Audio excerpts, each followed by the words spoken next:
Hello and welcome to episode 11 of Foreign Correspondence, a podcast about journalists. I'm Jake Spring, a foreign correspondent with more than 8 years' experience in Brazil and China. This week, I'm excited to share my conversation with Charlotte Greenfield, a Reuters correspondent who reports on her native New Zealand. Charlotte and I started our time at Reuters together in the Asia Graduate Trainee Scheme. We both did 2 weeks of training together in Singapore and haven't ever crossed paths in person since then, although we've kept in touch a bit.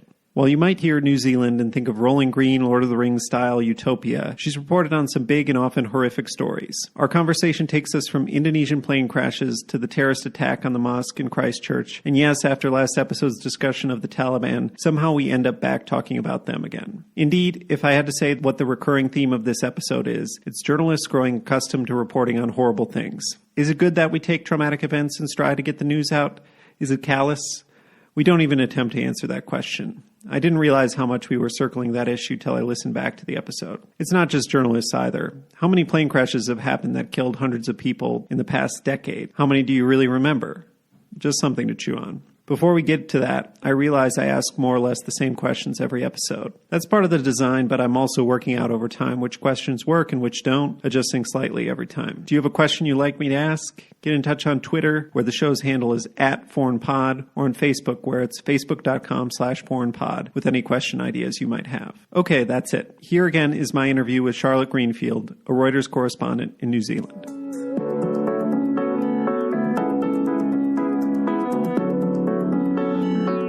If you could set the scene a little bit, where are you right now? What time it is? What kind of work week have you had this past week? Yeah, sure. So I am speaking to you from Wellington, New Zealand, and we are in the middle of winter, so it is quite cold, and there is meant to be a big storm coming, but so far it's very calm. And yeah, so it's 11 a.m. in the morning, and we've had a bit of a crazy week. Nothing too sort of sexy or exciting, but our central bank decided to cut rates by a lot more than expected, and it was all very dramatic, and markets went crazy. So that kept us very busy because it's a pretty big news story globally. The New Zealand Central Bank is quite closely watched, and as some people might know, Reuters does a lot of political and general news, but we also do a lot of business and economic and markets reporting. So this was one of the biggest stories on that front. So yeah, that kept us pretty busy running around after central bankers this week. Cool. So I've never been to New Zealand. Does it get quite cold, like below freezing there? No, it's really not cold compared to most places. Like usually it's like 5 or 6 degrees Celsius. That's like really cold. But it's more, we just are not equipped to deal with cold. We don't heat our housing. Everything's really badly insulated. All of our housing is like below World Health Organization standards. And there's a lot of like rain and wind and damp. So you just feel like a little bit cold all of the time. But it's really nothing on most places, especially in the Northern Hemisphere.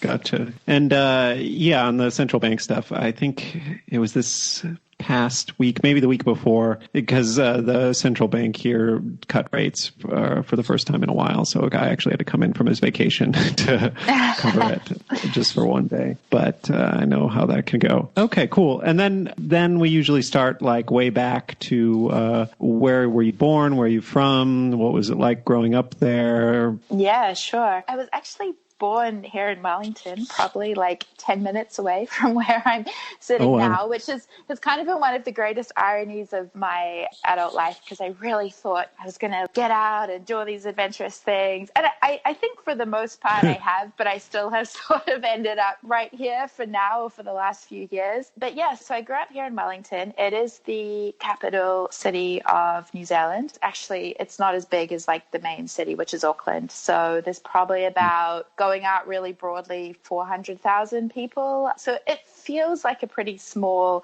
place. And I think New Zealand, and even more so when I was growing up, feels really quite isolated from the rest of the world, which is so far away. Even to get to Australia, the nearest point is 3 hours by plane, and flights are expensive and that sort of thing. So I think growing up in New Zealand, you have quite a particular perspective on the world, which is always one of sort of looking out at the world. So I was raised mostly by my mum, who now is a counselor. But when I was growing up, she did like a little bit of everything from selling makeup to working at the city council. And from when I was probably 7 or 8, by my stepdad, who is a political journalist in New Zealand. Yeah. And so I think that had a massive impact on me and on what I do now, because my stepdad, by the kind of stage that I turned up, he had just worked everywhere forever. And then he'd gone and started his own business doing freelancing. And so he's had his office. It's kind of in our house. It's sort of beneath the house, but you have to walk past it to get into the house. And so it's like a mini newsroom. So I would sort of sneak down there whenever I needed to print something to get it off his printer, and he would sort of be sitting in his chair, leaning back, like feet up on the table, which I now feel is the kind of classic journalist pose. I'll adopt it if no one else is around. Kind of talking on the phone, like sort of off the record to sources, and you sort of get these embargoed press releases coming off his printer. So I felt like I knew news before everyone else. And, you know, his office is just kind of stacked up with like papers everywhere of, you know, tips and leads and ideas, and he'd get random phone calls like quite late in the evening by someone who needed to talk to him. So I feel as though from really, really young, I had this journalistic environment around me, and I was really tuned into it and sort of curious about it. That's usually why I ask about people's parents, because usually not usually, sometimes that's where the journalistic interest starts. Was he like a columnist? Was he a columnist, or was he like a straight reporter going out getting scoops, that sort of thing? Back in the day, he was a pretty straight reporter, but by the time I was living with him, he was more like, he's sort of a political commentator. He's kind of gone into this almost semi-academic space. He sort of writes books and, you know, is on think tank board and that sort of thing.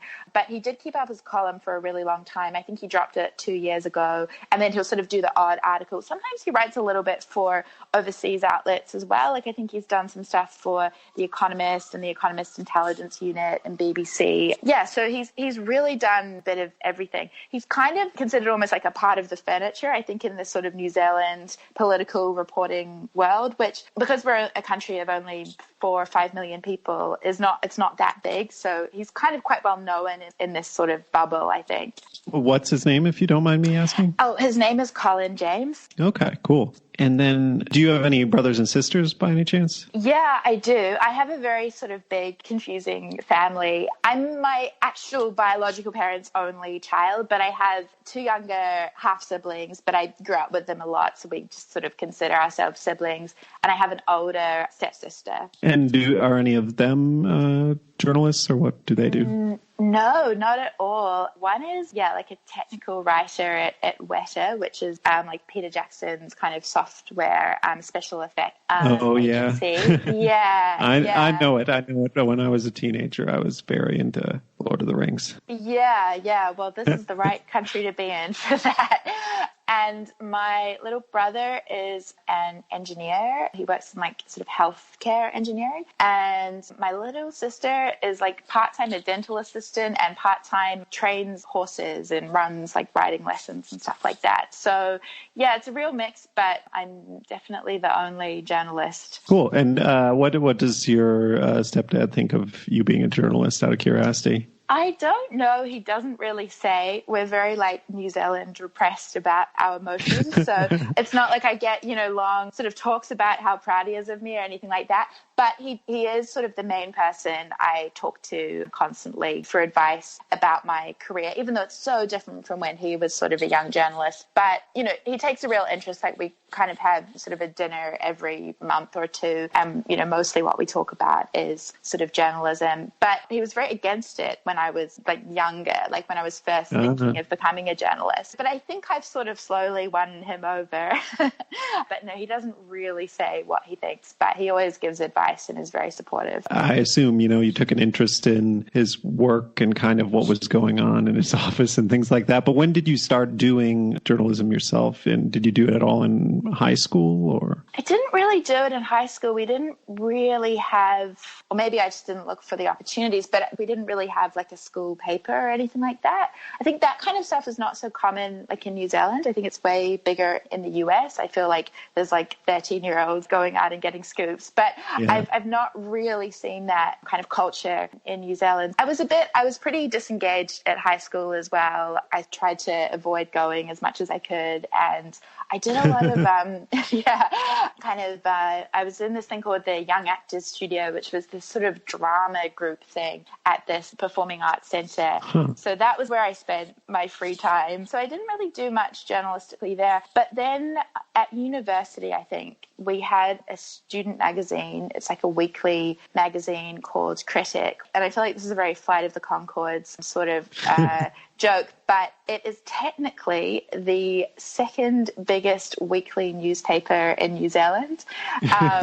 So it sort of was written, by students for students, and took a very tongue-in-cheek, kind of pushing the envelope, a lot of explicit content and swearing sort of tone, but really tried to match that with really good reporting and commentary and reviews and stuff. So I got involved with that, I think, almost from the beginning. I think I did a little bit in my first year and then volunteered a bit more in my second year.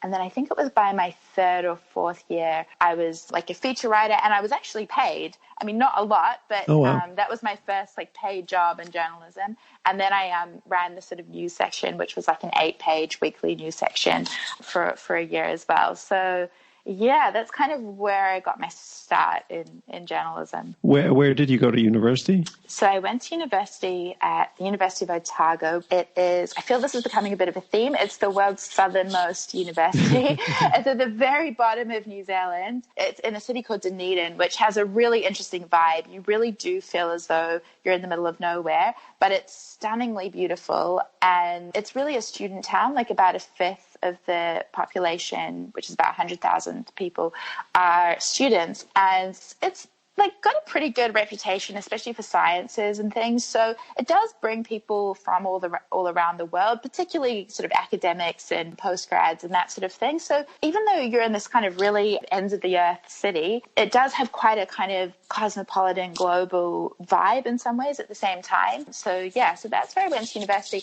And I ended up living on and off there for ages because I did like a joint degree of law and English literature. And I also went overseas for a little bit, which kind of slowed me down a bit. I had to go back to finish my degree. So I lived there for about probably, I think, kind of 6 years on and off. Just since I know nothing about New Zealand education system, is it along the lines of the British education system where you have to decide in advance what you have to study and you're basically married to that? Or is it more loose like the American system, or how does that work?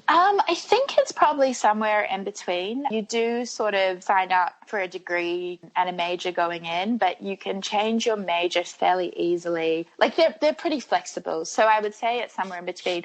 I think it's a bit more like the UK in the sense that there's not so much like a liberal arts degree. You do sort of have to pick a major or two. And also how law degrees and our engineering degrees and our med school is all at undergrad level. So if you want to do those, you are sort of deciding fairly young. It's not like you do a degree and then go back and do those. Although that is an option as well, but most people would do it as their first degree or a combined degree, which is what I did. And then you said you went abroad. Was it like, is that like a junior year abroad type of thing? Or how does that work? Yeah, I sort of took a year semi-off. For half of it, I was traveling. And then for the other half, I was studying on like an exchange semester in France, in Lyon. So I was studying law and a bit of like French there. Most of my classes were in English though, because my French is not that great. Actually, it would have been my fourth year, I think. It takes about 6 years to do a combined arts and law degree in New Zealand, which is what I was doing. So this was about just over midway through.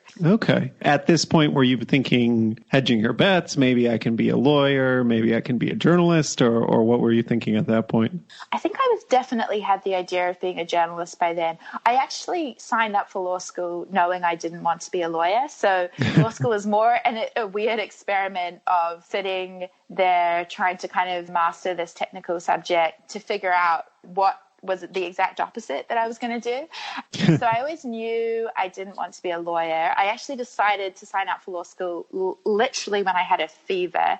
I woke up at like 6 a.m. having had a fever all night and was like, this is what I have to do. I have to sign up for law school. I had just been signed up for an arts degree, and it was a whole administrative drama to change it while I was still really sick. So, I'm not sure how of sound mind I was when I made that decision. But yes, I always knew I didn't want to be a lawyer. So I think for that first year of law school, I was not quite sure what else I wanted to be. And then it was like this slow realization. There was no one thing. It was just a really natural realization. And then some people who are really important to me and I think know me really well, as soon as I sort of started talking about maybe what I was going to do next, they all sort of said, oh, you're going to be a journalist, as though it were just a given thing. And I think looking back, it just kind of seemed like the obvious path rather than any kind of one moment. Yeah, I'm sure, especially once you got deeper and deeper into this weekly magazine. So you graduate after 6 years or so, and then what happens? The great thing about going to law school is they were really good at helping you think beyond what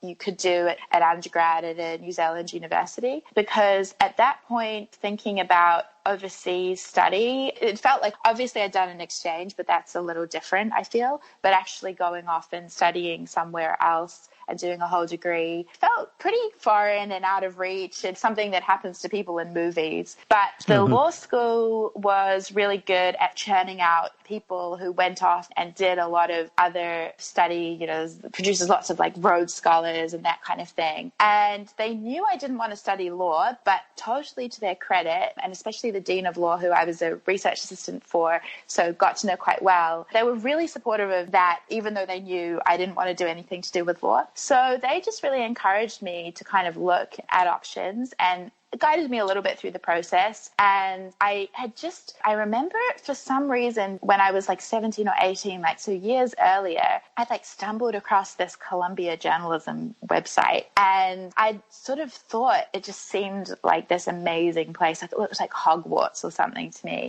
But again, this totally out of the reach pie in the sky idea. And then I'd completely forgotten about it. And so then a few years later, when I'm sort of suddenly starting to think, oh, maybe trying to do something overseas or a master's is an option, it kind of came back to me. So I started looking into it, and that I just knew instinctively that was where I wanted to go. So the only question was how I was going to manage the application process and whether I was going to get in and how I was going to fund it. But I knew that was sort of my dream. Yeah, so I just kind of went from there. And so I was doing that towards the end of finishing university, and it was really from then until actually arriving in New York and going to Columbia, there was about a year. So that was all going through all the application processes and then knowing I was accepted and then getting visas and that sort of thing. And so during that time, I was also in Indonesia for a while doing an internship at a newspaper. And I also did a little bit of work at sort of a research project for a think tank back in New Zealand. Cool. I know that you said people encouraged you to kind of look abroad, but I imagine, like you said, New Zealand can feel kind of remote. As a teenager and a college student, were you kind of looking forward to the moment when you could get out, or was it only after being encouraged that you thought to do that? Oh, yeah, completely. Always on my sort of plan life track was get out of New Zealand as soon as possible. Yeah, even when I was a really little kid, I think the first time I went overseas, I was maybe 8, and I think I went to Singapore, and I just remember thinking, oh my God, this is the world. There's this whole world out here. I thought this existed, but I wasn't quite sure.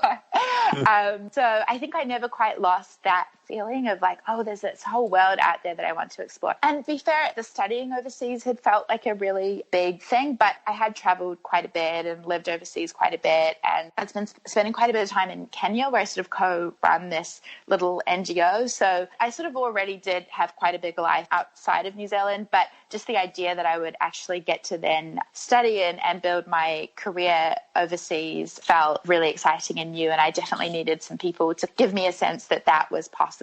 So you were doing this Kenya NGO way back in college already? Yeah, I was. It sounds very lofty now. At the time it was very just kind of cobbling it together. So when I was doing that year of travel overseas, the second half of which was an exchange in France, a lot of the first half I was in Nairobi in Kenya. It's almost kind of cringeworthy now. It was very white 20-year-old turning up as a volunteer and helping out in this government-run children's home, which is like an orphanage. And so I think me and some of the other people working there and around it just felt a bit disillusioned about how much you were really doing, walking in and walking out again. And so we just tried to think of a way that we could do something a little bit more long term. So a few of us, me, an American, a Canadian, and our Kenyan friends kind of sort of hatched this plan to organize for some of the kids who were sort of in the right position and right age to go to school, and that we would fund that. And it basically grew from there. So now we have more kids, and we also have a teacher that we put in the children's home, and we do a few other sort of projects. So it's all kind of revolving around education in the sort of the state children's home systems in Kenya. That's awesome. I mean, yeah, you completely subverted the stereotype that you're still keeping it up after all this time. That's very cool. Yeah, I was just back there last month, and we have quite a few kids involved in this NGO, but two of them are kind of my kids. Like, I'm sort of on paper their sponsor, although I get a lot of support from fundraising and my parents and stuff. But yeah, they were like 3 or 4 when I was first there, and I was sort of looking after them every day. And now they're about 12 and a half and 13. So it's kind of amazing to have watched that trajectory and watched them grow. It's very cool. Very cool. And then, yeah, where to start? I guess since you did the Indonesia internship first, how did that come about and where were you? So again, it sort of came about through some of my law stuff. This is going to show how much of a geek I am, but I was doing this mooting competition. Mooting is like debating for lawyers. So you sort of pretend to, like, you go through a whole arguing a case. And this was specialized in international trade law. And it was this international competition, but the Asia Pacific round that year happened to be in Indonesia. And so while I was there, some of the organizers thought we must all be really into international trade law. And so we're sort of offering to try and set us up with some internship kind of in that area. And I had to say, oh, sorry, no, I actually want to be a journalist, not an international trade lawyer. And then they sort of said, oh, well, the university where the competition's being held is owned by this family it's a family-owned big business conglomerate in Indonesia. And as well as this university, they also own a newspaper, which was the Jakarta Globe. And so they sort of arranged for that to happen. And then New Zealand, it's called the Asia New Zealand Foundation, which is this sort of think tank. It has some government funding, but it's meant to be independent of the government, meant to increase links between New Zealand and Asia. So they have grants and stuff and internships they do for journalists. And so I turned up and said to them, well, I've actually got this internship sorted out, but would you help give me some funding? And so they did. I was able to do it for a while. Like, I was there for 4.5 months, I think, working in this newsroom in Jakarta. And what sort of stuff were you doing? I did a real mix. I think my first ever story was kind of a junket with UNICEF, where I went to this beautiful, beautiful part of Indonesia, the Flores Islands, which are fairly remote, and was with a team that was looking at child malnutrition, which was a really big issue there. So I think probably like turning up in my first week and like going off to these picturesque islands was, probably got me excited. But I did quite a lot of business news, actually. The managing editor at the time, who was tasked with looking after me and trying to make sure I didn't breach any journalistic ethics or anything, was a former Bloomberg reporter. He'd worked at Bloomberg, I think, for about 10 years. So he had quite a business-focused mind. So he probably assigned a lot of those stories to me. So I remember doing one about why the iPhone 5, the release was delayed in Indonesia, which actually became a really big story. Everyone wanted to read that.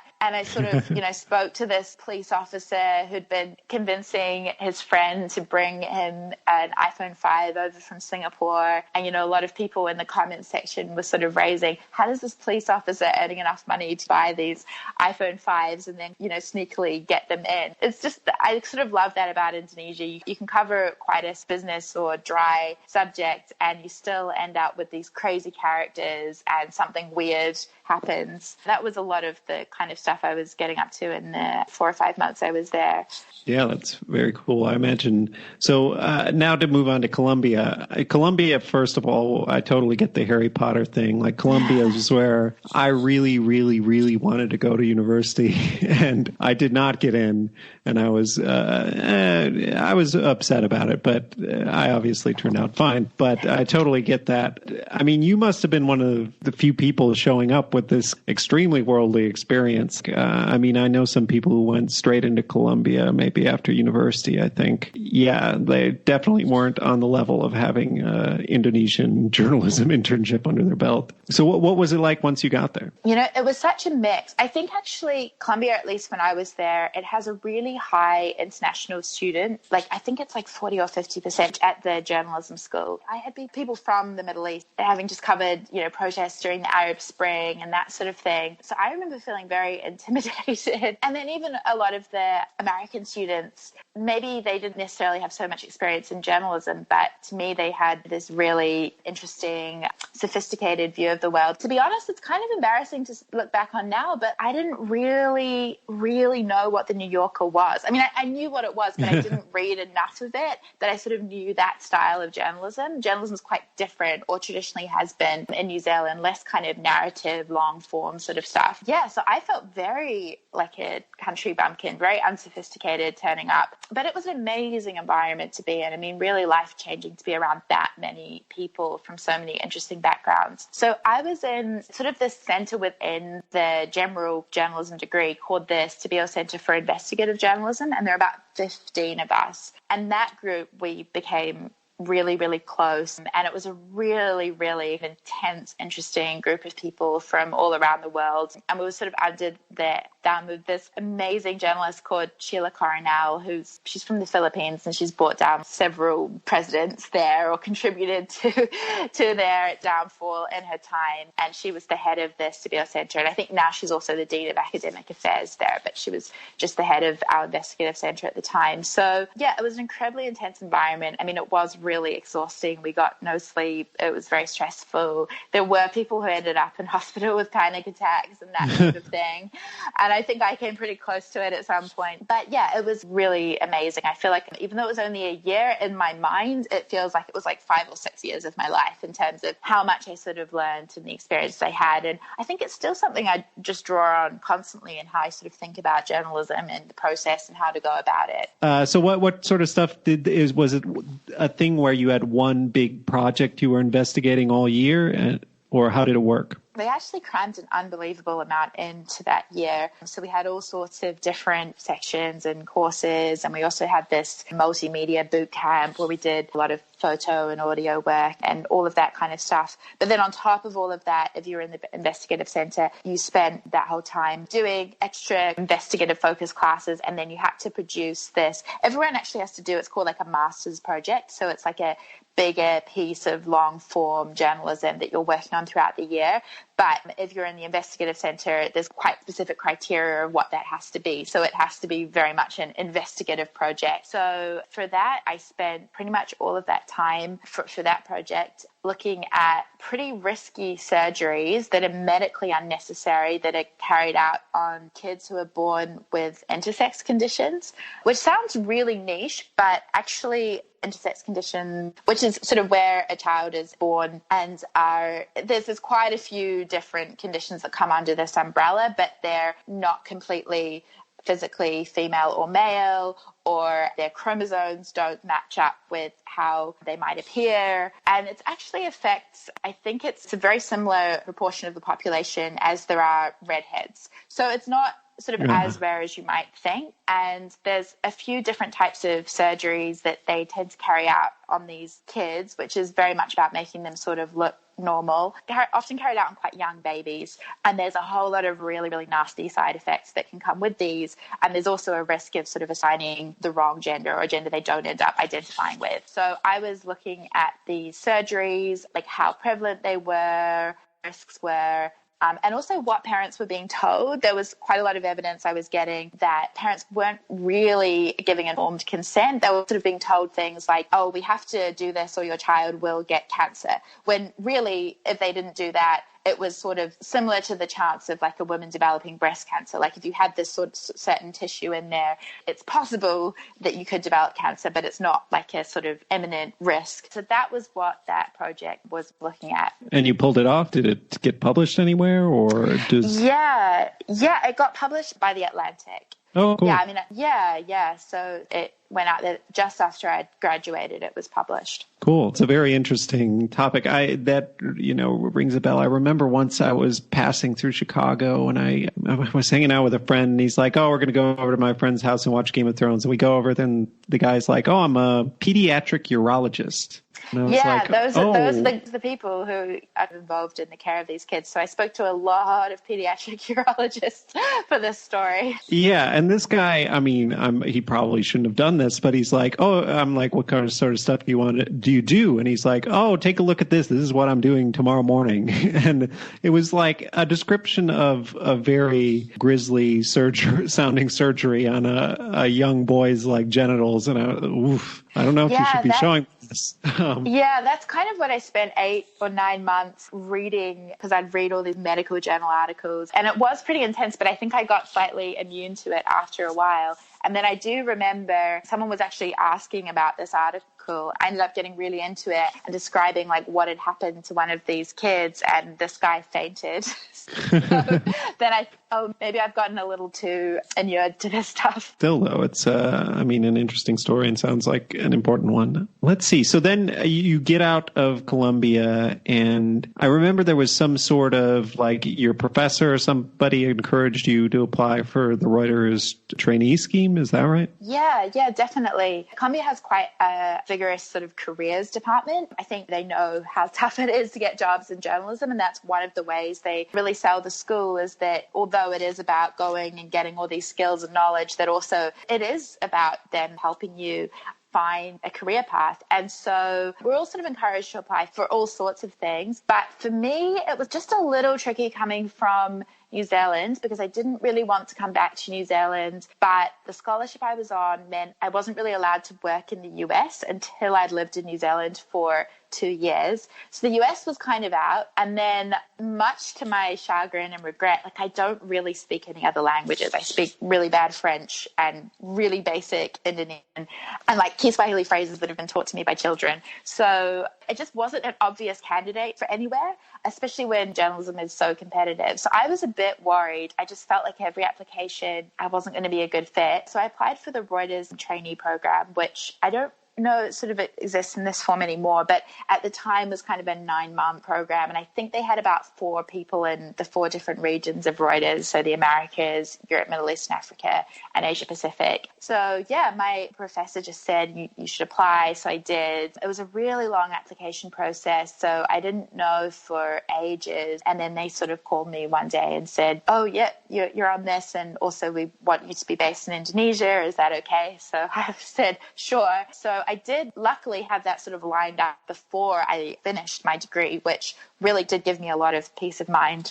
Yeah, I do. I remember that process taking so long. I remember I was in my Chinese immersion program at the time. I'd taken a year off to study and getting that phone call, and it seeming so nonchalant, like, "Oh, you're in. Oh, great." And but I remember making a lot of noise and getting shushed in the hallway by my Chinese teachers. Yeah, I think it was a similar thing. I think I fell off my chair. Also because the interview process, I know some other people who were on the trainee program as well, even someone else in my investigative center, and everyone's process seemed to vary a little bit, the selection process, but it was pretty intense. And I just remember the main interview being the hardest interview I've ever had, and completely messing up questions. I think they asked me what budget deficit was, and I didn't know. So I really genuinely, it wasn't just a kind of, trying to talk myself down thing. I really genuinely thought that I hadn't got it. So I was complete utter shock when I found out I had.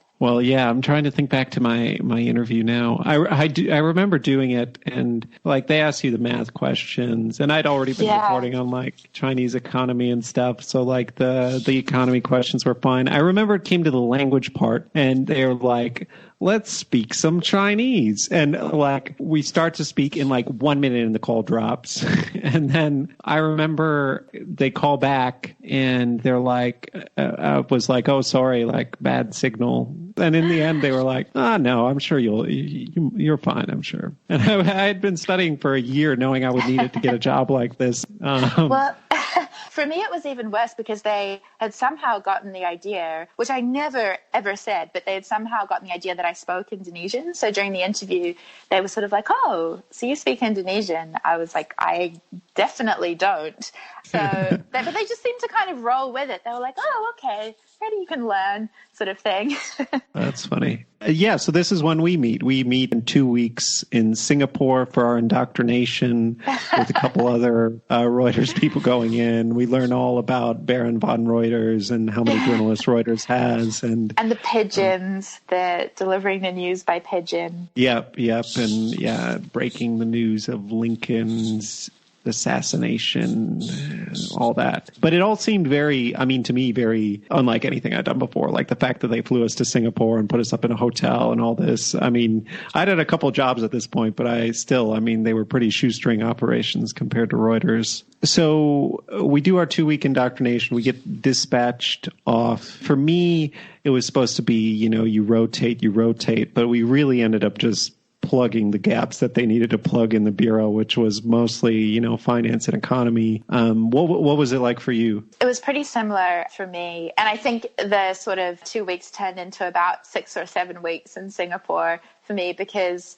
weirdly, given that you guys were going to China, which is notoriously hard to get journalist visas for, I was just going to Indonesia, but my visa process was just a nightmare. So I got sort of stuck in Singapore for a bit and then went across. And then, I was just kind of trying to help out wherever I could. I did quite a bit of companies stuff and wrote the palm oil report, commodities report every day. Not the most exciting thing, but good for just teaching you the concept of a market and a market report. And true. Yeah. And someone actually said to me at the time, which I actually think is true, is that market reports can actually make you a better writer because you have to just get to the absolute core of what's going on in simple terms, but for experts.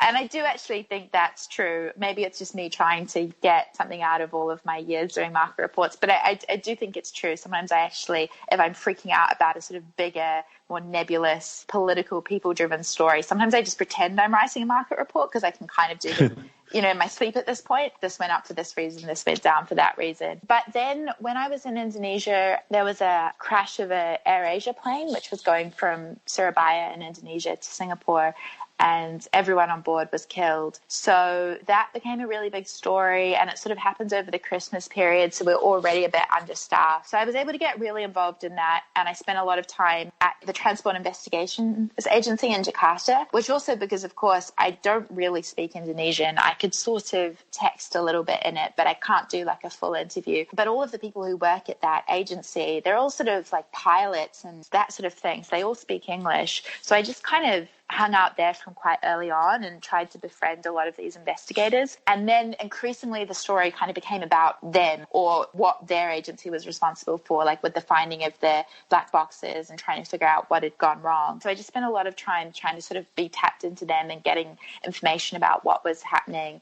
So I did a lot of coverage of that and did a little bit of political and general news as well. At the time, Indonesia was about to execute the Australians who had been convicted of smuggling a whole lot of drugs into Bali. So that was a very big story. So we did quite a bit around that. And the Indonesian president was claiming that lots of people were dying every week of drug overdoses. And we sort of looked into the data and how that was not quite true. And this was the justification he was using for taking such a hard line and executing people. So it did quite a few different things, but definitely it was just trying to kind of bounce around and sort of begging to be useful, I think. Yeah, that sounds more exciting though than my trainee scheme because I was mostly writing GDP stories and market reports and things like that, and getting sent out to be like, go find color for about how the Chinese economy is slowing, and it would still be growing at like 8%. So people wouldn't, like, there was nothing that juicy that I got out on the street. And I mean, yeah, it would be like, oh, there's this wine thing going on. Like, Jake, go write a story about wine in China. Reuters loves wine stories. I've done a lot in New Zealand as well. I wasn't aware of that. That was a trend. It was fun, though. It was definitely fun. But the plane crash, was that MH370, or which one was it? No, so MH370 was the missing Malaysian airline. That had happened just before I started. And then I think while I was there, MH17, the one flying from Amsterdam to Malaysia, which crashed in the Ukraine, happened. But no, this one was an AirAsia crash, and it was between Indonesia and Singapore.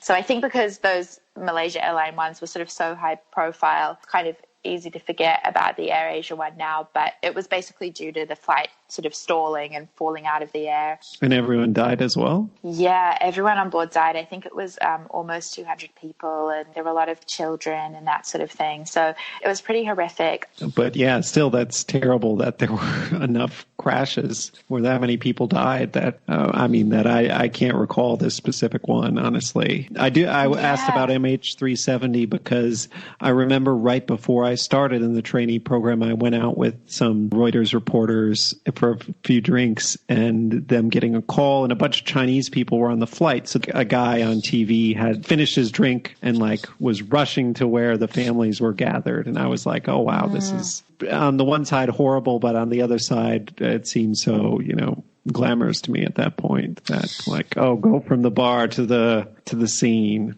I don't know. Yeah, it's that weird warped sort of paradox of journalism, which I think I've learned more and more over sort of my career, is that, when something absolutely terrible happens, that's kind of when you're on. That's kind of when you switch into gear. That's when you really feel like you're doing your job. So it's this really strange feeling if you do get this adrenaline of just that focus of trying to do your job well and the kind of chance to do your job. But also it's usually dealing with these things where it's the worst day of someone else's life. So I always kind of think that's a really strange tension we have in journalism. Yeah, definitely.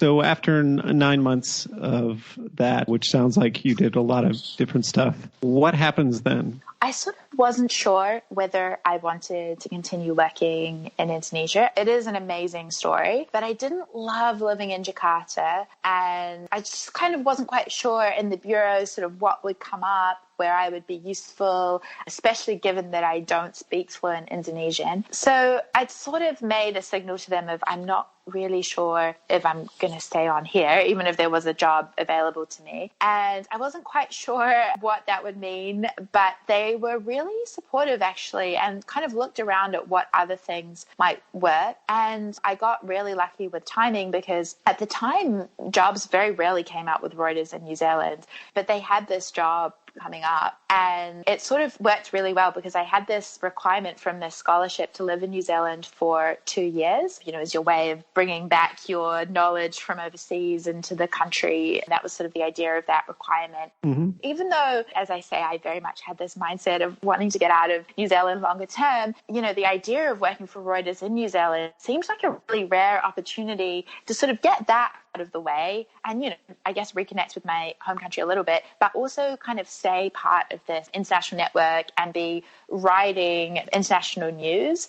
And now there's a few more organizations that have people in New Zealand, but at the time there weren't many. So that seemed like a really rare opportunity. So when they said that that was an option, I was pretty much like, yep, sign me up. So we worked that out, and I was in Sydney for a few months first, because the New Zealand Bureau with Reuters sort of comes under or works very closely with the Australia Bureau, and they didn't need me to be in New Zealand straight away, so it made a bit of sense to spend a little bit of time kind of in that slightly bigger hub in Sydney first. So I think I was there in the end for about 4 months, and then came over to Wellington, in the capital of New Zealand. Yeah, my understanding is that when we're fully staffed, at least, we have 3 people in New Zealand. Is that right? Just 2.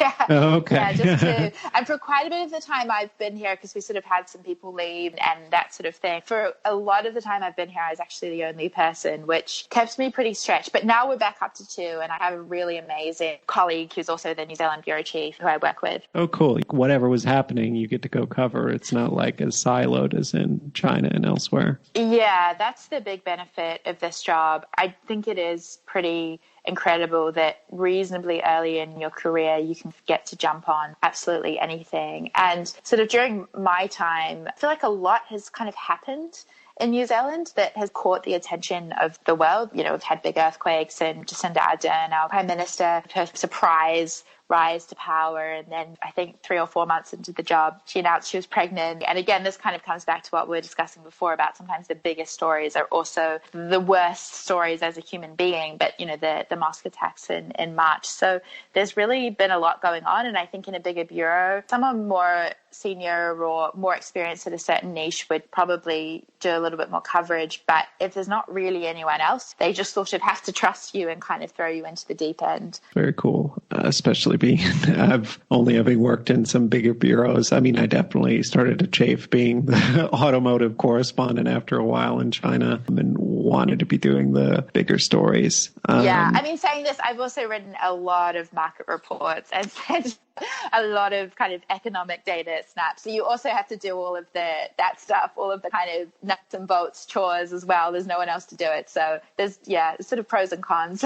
Definitely. Yeah, I'm sure. Okay. I was just going to ask, what's it like reporting on your own country for Reuters? Because, you know, we take this kind of global perspective. I've covered some things that I think were scary or involved kind of trauma in other countries. I did some time in Afghanistan at the start of this year, and obviously there was that AirAsia crash and that sort of thing in Indonesia. But nothing quite hits you like when something bad or dramatic happens in your own country. And I was pretty surprised by that. And I think I really saw that when we had these terrorist attacks in March. It was just totally different covering that in my own country than it would have been covering that for me in the US or in Afghanistan or anything like that. You know, you're so much more invested. And even as you've got your journalistic objective hat on, every question you're asking also has more personal implications. Like there's almost an internal dialogue going on with yourself. So yeah, it is quite an interesting experience reporting for a global audience, but on my own country. Yeah, that makes a lot of sense. And just like reporting in Brazil, for example, it makes sense about the level of investment you feel, because for me, things have been quite crazy here, but at some point it becomes like, oh, that's just another crazy thing that's happening. But if you're like really invested in this is your country, then it doesn't necessarily, that effect doesn't wear off the kind of, I don't know, the shock or and in the case of Bolsonaro and all that's going on here. I mean, I think I've become a bit inured to it. And yeah, I could see how it's not a good habit you can become a ugly foreign correspondent easily doing that. Anyway, not sure where I'm going with that. So that's kind of the end of the biographical part. So now let's move on to a story you're proud of that you did. If you can pick a story, tell us a little bit about what it was about, how you got the idea, how you reported it, kind of start to finish. I'll sort of try and do one that is reasonably recent so I can kind of remember the nuts and bolts of it a bit better. Because I really find once I've done a story, it's really bad. I just completely move on to the next thing. And I really struggle sometimes to remember the previous stories that I've done. But Sure. This one, we tried to turn it around pretty quickly after the March 15th terrorist attacks, where a suspected white supremacist shot or killed 51 people in 2 mosques in Christchurch, which is a city in the South Island of New Zealand. And I'd been down there from the afternoon that the attack happened. And that was really, really intensive coverage. And we'd done a lot of coverage as well, basically speaking to survivors and family members numbers of people who'd been killed, and we'd written quite a few narrative stories and that sort of thing about them. But then we also wanted to kind of see whether we could just step back a little bit and see if we could do a story that was part of some of these wider questions that were going on, which was, how could this happen and what had been missed that had allowed this to happen? So we did a story about hate crimes, and at first we were trying to look at, were they rising? Were there these warnings that security services should have been paying attention to? And we kind of were derailed from that, because what we found really quickly is that we just could not get any reliable data on what had been happening with hate crimes.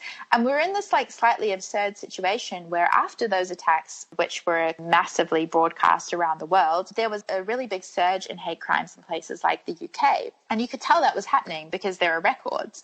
But in New Zealand, there were no records. So we couldn't even tell if in our own country this was happening, where the attack had actually taken place, let alone trying to trace back as to whether there had been a trend happening over time. So the story kind of became our failure in a way, because I can't code or anything like that, but I really do love numbers and spreadsheets and trying to pin things down with trawling through records and that type of thing. So I just did every single thing I could think of. And one of the main things I did was look through court cases. And Thomson Reuters, which is the parent company of Reuters, also owns a whole lot of legal research services. And I used to use these services when I was a lawyer or training to be a lawyer. So, I thought, yeah, I can do this. I can crack this open. And I really couldn't. I could find a little bit, but not much. So I was like, this is insane that we cannot find this data. And so that then became the story. So what we did is we talked to quite a few people, including the Human Rights Commission here,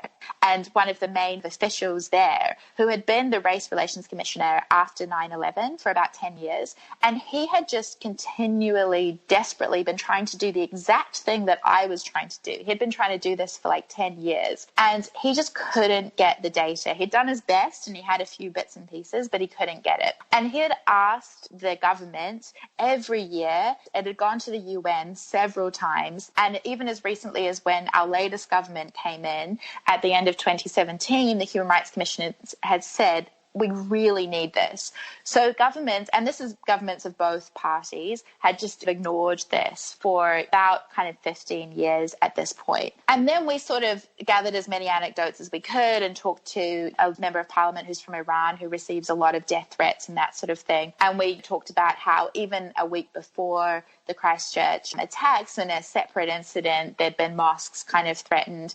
And so we tried to paint this picture of the fact that this data was missing, that it was such a big vacuum, but also that what that meant in terms of the Human Rights Commission and other sort of officials and members of the Muslim community that anecdotally been saying we're at risk, we're at threat, but without data to back it up, they couldn't really be listened to, and the government couldn't really allocate resources accordingly. So that was sort of what the story was looking at. So it's quite in some ways, a dry technical subject, sort of data and a data vacuum. We really tried to build evidence of how this had been systematically ignored and why that was a problem. And then, of course, possibly, it's hard to make an exact link, but how something so horrific had been able to take place and possibly was missed because of this problem. Yeah, wow. Seems like a big oversight. What was the the headline on it? How exactly did you angle it? So actually, I think I have it up. I can look. The headline was, "Before mosque attacks, New Zealand failed to record hate crimes for years." We played it pretty straight because we also wanted to build up this evidence. We didn't just want to say,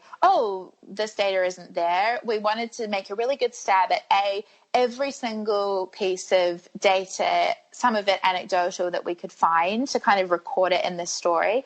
And then also to sort of show how many times the government had been asked to do this by both local and international agencies and how it had been ignored. So in some ways, we tried to put color and anecdotes and talk to the people most affected by this, but we also wanted it to be a little bit of a checklist, a record of all of these things. Still, yeah, a headline like that's definitely a story I would click on and read. Doesn't sound that dry and data-like. Cool. Do you have another story you want to talk about? So another one that I did also this year, but at the start of this year in January, I was helping out in our Kabul bureau for a few weeks. And so the big, overarching, constant story in Afghanistan at the moment is the peace talks that are going on between the US and the Taliban to try and strike a peace deal for Afghanistan, which obviously has sort of been at war for 17 or 18 years now. And the peace talks take up a lot of space journalistically, every day there's kind of something coming out about them. But what we wanted to look at was basically how women felt about this and what their place was in this. Because, the Taliban, when they were in power, were incredibly restrictive towards women. Women were not allowed to be educated.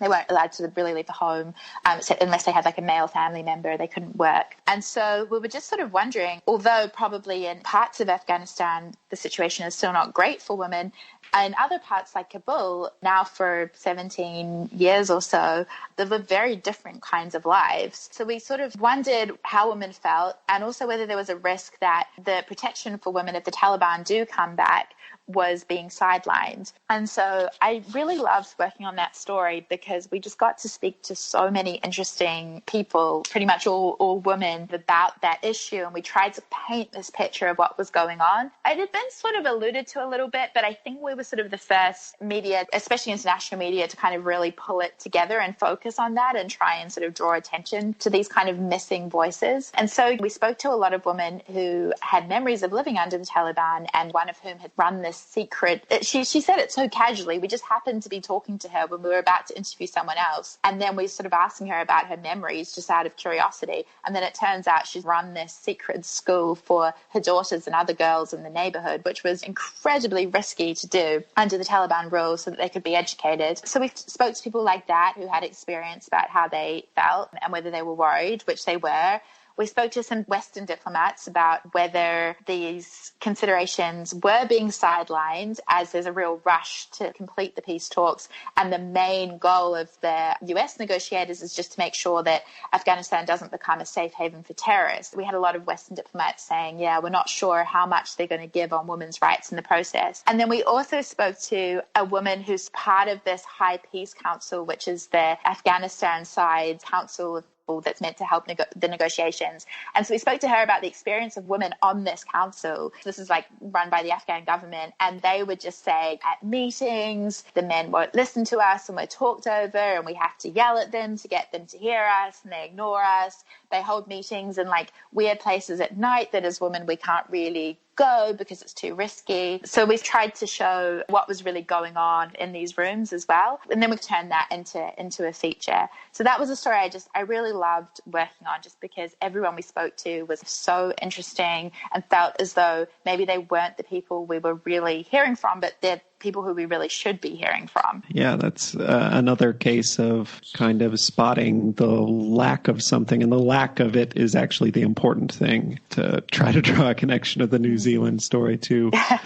Did it get much of a reaction? I can't imagine the U.S. budged at all on its priorities. Yeah, I don't know. I mean, since then, other media have done features like this as well. And it does seem as though, at least in the rhetoric, there's a little bit more talk about women. It's sort of a strange coincidence that the head of NATO was in New Zealand last week and held a press conference with our Prime Minister, Jacinda Ardern. So it was me, sitting back in Wellington, which is obviously very different from Kabul. But Jacinda Ardern started talking about how New Zealand's contribution to this was going to be trying to make sure that women had more of a role, and the New Zealand Defence Force was sending over some kind of women to specifically work on this and stuff. And look, I don't think this was because of our story, but I do think that sometimes if media, not just Reuters, but a whole lot of media start covering this issue in a way that takes people inside it, I think that can start to maybe shift the dial a little bit.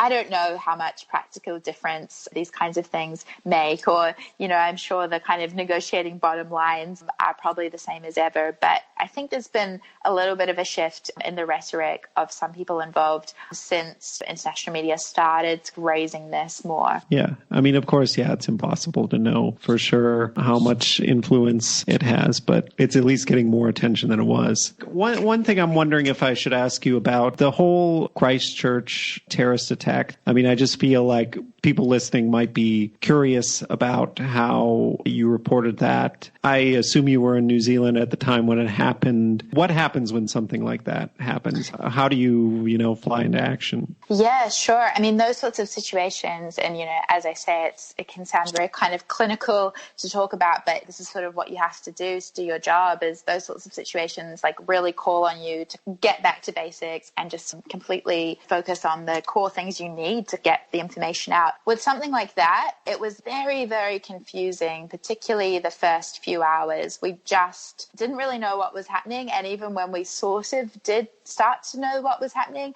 it just seemed so surreal that it was hard to get your head around, and you weren't quite sure. It's quite difficult to report anything in that situation because you really need to get the information out there, but you just also need to be really careful that you're not putting out something incorrect. It was like a Friday. It was really quiet, and me and my colleague, Praveen, was sort of sitting there. I don't think we were really doing that much, sort of getting ready for the weekend. And then we just saw something about a police incident and guns in Christchurch.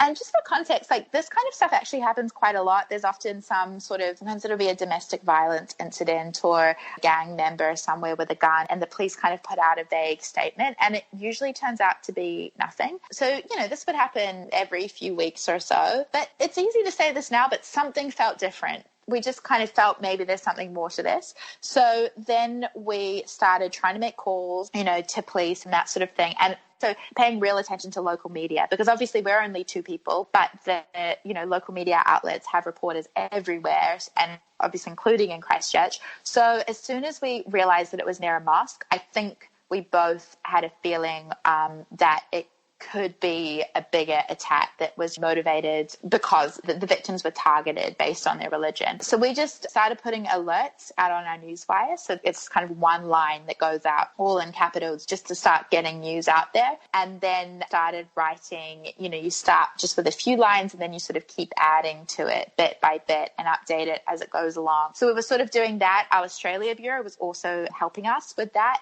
And we were also trying to call anyone we could think of who might know what was going on. And then quickly we figured out that it was going to be a very big story. So I booked to Christchurch and kind of ran home and got stuff. And then I think I got on one of the last planes out from Wellington because they shut down flights between Wellington and Christchurch. So I arrived at, I think, about 9:00 at night. And by complete coincidence, I'd been in Christchurch the previous day reporting sort of a feature story. And it was really, really surreal arriving in the airport because it was like arriving in a different city. I mean, it was sort of like arriving somewhere like Kabul. There were guys everywhere, police officers with, really big rifles. And in New Zealand, our police aren't usually even armed. They don't even have handguns. So there were helicopters just flying back and forth overhead constantly. Everything was just really heightened and tense. So then from there, it was just about probably like 5 or 6 days of really intense coverage. And some colleagues from Singapore, from Australia joined as well. So we were quite a big team. And for me, a lot of it was speaking to people who'd been in the mosque or people who had family members who'd been killed.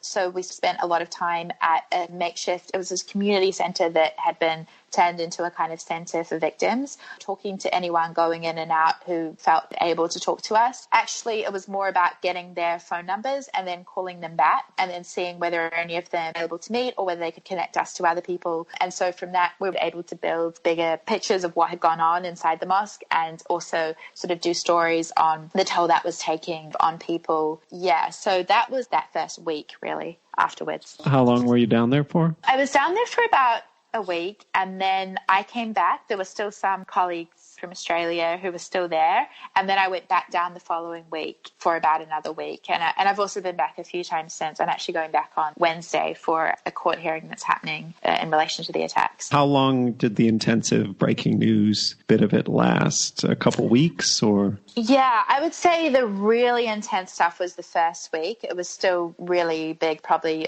2 weeks after, but that first week was that was the sort of working around the clock, have no sleep kind of situation. Wow. Well, yeah, certainly I've never been on a story like that. I can only imagine what it's like. Okay. And so next, since you've actually listened to these before, is the lightning round. I think you feel good? You feel ready for it? Yeah, no, I think I'm ready.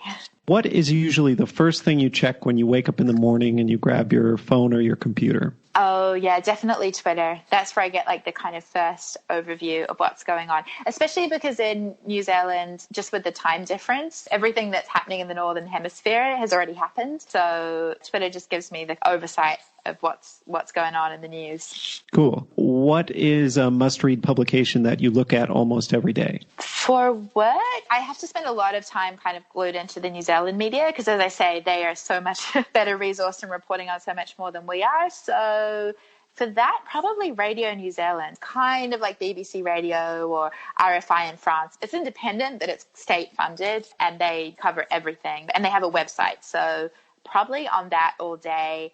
And then internationally, again, it's usually coming from different places through Twitter, but probably New York Times would be the main one. I might go to their homepage. Sure. What is a publication you read, listen to, or watch purely for fun that's not related to work? There's a podcast I really like listening to called The High Low, which is these two British journalists, and they just sort of talk about things that have been in the media or literature or films. And that's why they call it the high low, and the idea that it's kind of highbrow stuff and lowbrow stuff. So some of it's entertaining things or pop culture references, and some of it is actually like the really serious news that I'm reading for work anyway. So I kind of like that blend. So that's probably something I listen to quite a bit.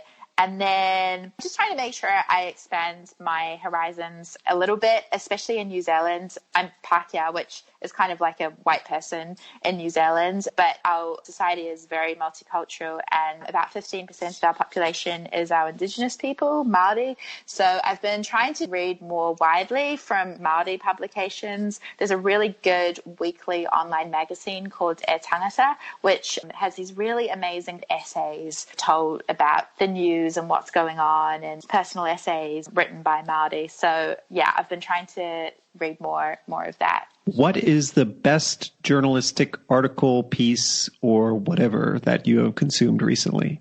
There are so many, but I think it was about a month ago now. It's really stayed with me. I read this long-form article in the Texas Monthly, which I think is run by Texas Tribune. It was also in Texas Tribune as well. And it's this story which follows a girl called Jaylyn, who was a student at Santa Fe High School, where there was a shooting earlier this year. And her best friend, who was also living with her because this friend was an exchange student from Pakistan, I think her name was Sabika, she was killed in the shooting. And so it kind of follows this girl, Jaylyn, and, you know, she's just completely devastated by grief and kind of trying to pick up her life in the aftermath of this. And then also in doing so, it gives you this life story of the other girl, Sabika. And it's so beautiful. It really takes you inside this world. I mean, in some ways it's very upsetting and really, really sad. And I guess probably reporting on some of the family members of people who were killed in the Christchurch attacks, I think maybe I'm just more interested in this type of journalism and how you do it well now. So maybe that's why it captured me. But it just really takes you into these girls' lives, and it's really beautiful. It's really often about this really serious subject, but their friendship was so intense. And I think they were sort of 14 or 15 or so, maybe a little older. And I think it also kind of takes you into how intense friendships, particularly between girls, it's probably, I don't know if it's the same with guys, but can be at that age, and how you can just kind of fall in love with this friend and they're your whole world, and the thought of losing them is just horrific. So yeah, I thought that was one of the most beautifully written things I've read in a long time, and it really stayed with me. Sounds great. I'll have to check it out. And it's always good to shout out magazines like Texas Monthly. And I know like California has something along those lines. And of course, like New York Magazine and some of those kind of state magazines are doing some of the best long form work outside of, it's become less and less, I would say, outside of like New York, DC. But there are a ton of stories out there that deserve that kind of treatment. Okay. Is there any particular subject matter you read into specifically that isn't related to your job? So I guess the Maori thing could fall along those lines, but anything else? Sometimes in the most dumbed down terms, I try to read a bit about physics and astrophysics and those kinds of things. I didn't really do much science at high school, so I need the really explanatory kind of books. And my nephew, who is 11, is totally science and maths mad. He's the total opposite of me in terms of the way his brain works. But Brian Cox, the British physicist, he's kind of a celebrity physicist, if that's a thing. He did this tour of this big presentation that also has all these fancy kind of visual effects that take you through space and stuff. And he's doing this world tour, and he did a show in Wellington a few weeks ago. So I took my nephew to that, and that was really fun. So yeah, I guess astrophysics. Cool. No, that's admirable. And then the next questions are yes or no questions. Take them as you will. And feel free to expand or not. The first one is Glenn Greenwald, yes or no? I think all my answers might be yes, but with explanation. I do skim The Intercept sometimes, but I haven't followed his work super closely. But I feel as though he comes at journalism from a very different place than my legal training, Columbia, Reuters experience or, Newswire experience has, which is you're drilled into this idea or this higher ideal of objectivity. Whereas I feel often Glenn Greenwald comes with quite a strong perspective. And, I think there is some risk in terms of if journalists, become too much like activists. I think there's a good reason that they're activists and they're a journalist and they're not the same thing. But saying that, there's room at the table for a lot of different types of journalists. And, I think more and more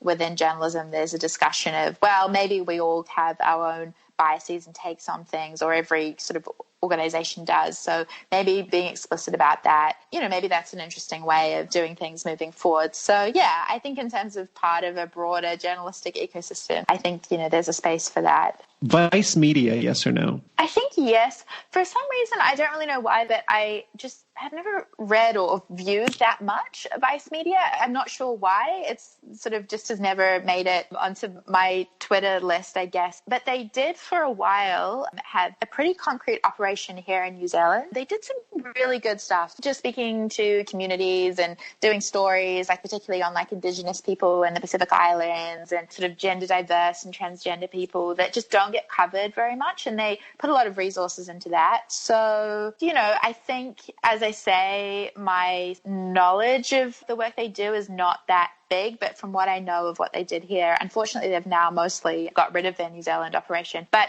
for the short time they were here, I think they kind of pushed the dial and did good stuff. So, I think I have to say yes. And then if you had to trade places with one journalist living or dead and you would have their career, who would it be? It's so hard because I feel there's so many amazing journalists, but a lot of them have really tough lives or tough careers. So, I feel throughout history, even just thinking of women journalists, people from Ida B. Wells to Martha Gellhorn and Marie Colvin, they're people you really admire, but I'm not sure if I could wholeheartedly say I want their exact trajectory in life. And it's such different circumstances that they were working in. But maybe still really different circumstances, but maybe someone who I would be more directly envious of their career is Rukmini Callimachi, the now New York Times reporter who used to work for AP, who covers ISIS. I just think her job is so interesting, and she gets to cover it from so many different angles and truly take this global approach. I can't imagine how many datelines she must have, I think, from places in Syria to Berlin and that sort of thing, to all look at this kind of global phenomenon of ISIS and really try and take people inside it and how it works. Yeah, and I just think she's an incredible reporter. Is she the one behind the ISIS files? The podcast that was sort of run by The Daily, but was a series. Yeah. Yeah, that's her, yeah. Okay, cool. What is one thing you wish you could travel back in time and tell your younger self? Learn languages.